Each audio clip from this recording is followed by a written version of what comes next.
Seul on va plus vite, ensemble on va plus loin.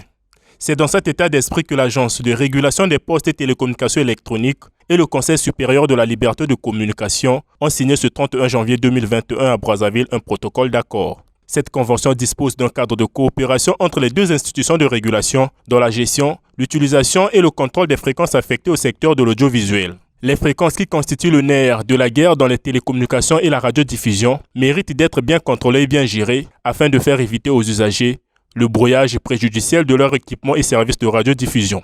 Ces activités de gestion du spectre de fréquences sont opérées conformément aux réglementations internationales et nationales et mettent en œuvre des techniques complexes de par l'étendue de leurs utilisations qui couvrent les domaines de transmission de sécurité, de défense, de transmission portuaire, fluviale, maritime, ainsi qu'aéronautique, en passant par la téléphonie mobile, les fournisseurs d'accès à Internet, les entreprises ayant des réseaux privés de communication, mais aussi le domaine de la radio-télévision qui nous réunit en ce jour.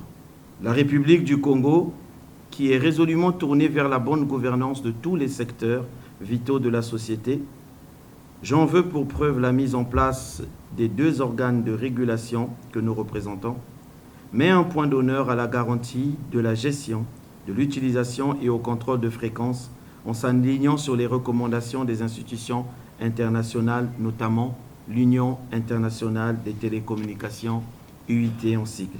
L'ARPCE et le Conseil supérieur de la liberté de communication, dont les missions sont entre autres l'homologation des équipements et l'agrément des installations de radiodiffusion, sont appelés à travailler en synergie pour offrir aux Congolais une communication certaine. Nous avons commencé à travailler ensemble, certes. Je voudrais dire aujourd'hui que c'était de façon informelle.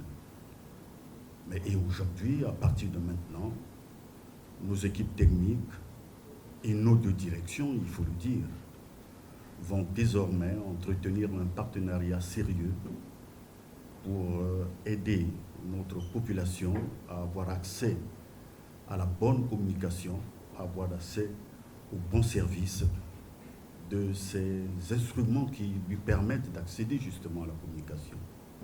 La gestion des fréquences est délicate. Nous ne pouvons rien faire sans l'apport de la RPCE.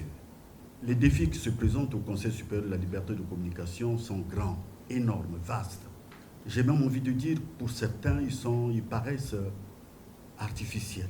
Ce protocole précise par ailleurs que les plans de canalisation des bandes audiovisuelles sont établis par l'ARPCE en étroite collaboration avec l'Union internationale des télécommunications.